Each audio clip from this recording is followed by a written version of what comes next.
we still have to report on the execution, and execution probably is too harsh, but what the hell, whatever. The murder of Jordan Edwards. Jordan Edwards, 15-year-old student, honor student. Now, I'm going to describe Jordan Edwards as he was described to me, as he was described to everyone else. And the reason I'm setting it up this way is because it's important that we do not use the fact that he was an honor student as a reason to argue against what happened to him. Because even if he was not an honor student, and he did not deserve to be killed by this police officer. As they were reversing the car, trying to avoid danger, they were trying to flee danger, and as they fled danger, he was shot and killed by a police officer. And before I go any further, just prior to the show, we found out that the officer has been fired and possibly facing charges. And again, we've seen this before. What matters is, can we get a conviction? And without convictions, without a jury saying that we find this police officer guilty, we will not see a change in the culture or the climate that fosters this. So to come back full circle to the top, Jordan Edwards, an honor student. He didn't have to be an honor student, but he was. He was loved by his school, by his classmates, and most of all by his family. Shot and killed as he tried to flee violence that was happening at some party. He was trying to leave. In the report with Jordan Edwards, this is the part that jumps out to me the most, is that with Jordan Edwards, the report said that the police report rather, said that the vehicle was coming towards the officer. Now, this is despite the fact that the officer was wearing a damn body camera. He had on a body camera, yet he felt comfortable enough falsifying a report. Instead of the car coming towards the officer, the body cam shows that the car was going the opposite direction, trying to get away from that scene. And so the people in the vehicle posed no threat whatsoever. As a result, this officer has been fired, but not yet arrested. It is very possible that he's going to face charges. Here's a quote that I want to read. That he said, "I unintentionally and incorrectly said the vehicle was backing down the road." This is according to the officer who made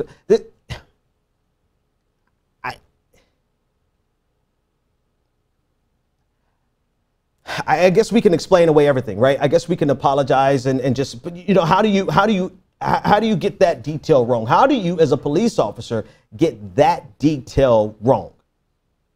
This is not, you don't misremember these types of important details, but yet this is something that is being allowed, or at least has been floated and reported by ABC News. So the officer has been fired. We're waiting for him to be arrested. The family is waiting for him to be arrested. The family has asked that, and this is one part of the story that bothers me, that they even have to ask this, but they have asked that everyone is respectful at this time. Obviously, that's important, but also that no one makes any types of threats against the police department.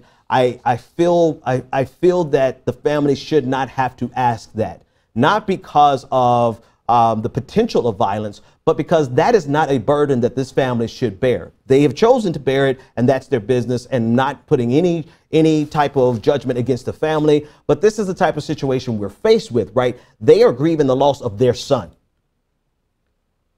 the murder of their son, and the political nature of Black lives and police violence at this time requires that the family have to issue a statement denouncing any type of violence or denouncing any type of threats against the police department. They're mourning the loss of their son. They should not have to be held accountable or say anything in that regard whatsoever, and they should not have to. And this is the fascinating twist. If I could just sidestep the story a little bit, This is amazing to me that in the United States of America, the victim's family has to be the responsible one, has to be the one to come out and say these politically accurate, I won't even say politically correct, but politically accurate statements. I get it. I get the necessity why they felt like they had to do it. But in the same exact climate, you'll get a statement from a police union, not in this specific case, but in so many cases, the victim's family has to bear the burden of maintaining peace and order and decorum while the policing agencies are allowed to do whatever the hell they want to do. So that's something that bothers me. But and this family has so graciously stepped up to the challenge, right? They've stepped up to it, and they're in the spotlight, and they're owning this, and they're living up to this responsibility that I feel should not be their responsibility. The only thing that this family should have to worry about at this time is grieving the loss of their 15-year-old son and brother. Here's a statement from the family with regard to the termination of the officer. They said, "We are grateful for the decision. The decision has been made to terminate the officer responsible for Jordan's murder. Over the past 24 hours, Chief Haber has made commendable strides towards justice. However, there remains a long road ahead. We anxiously await this officer's identification and arrest for the crime of murder. The magnitude of his horrible actions cannot be overstated. We fully expect an equivalent response from those responsible for investigating and punishing the crime." And so this is where we are. Another family is grieving the loss of their son because of the overzealous, and that's putting it lightly, that's being gracious, the overzealous actions of a police officer who saw a car full of young black kids and felt that it was necessary to defend himself from a vehicle that was going the opposite direction from him. And yet, in reporting it, in filing the police report, he said the vehicle was coming towards him. And this was co-signed by the chief of police, Chief Haber. So we'll obviously be following this story. I mean, there's so many different things inside of that story that deserve discussion and commentary and getting your feedback.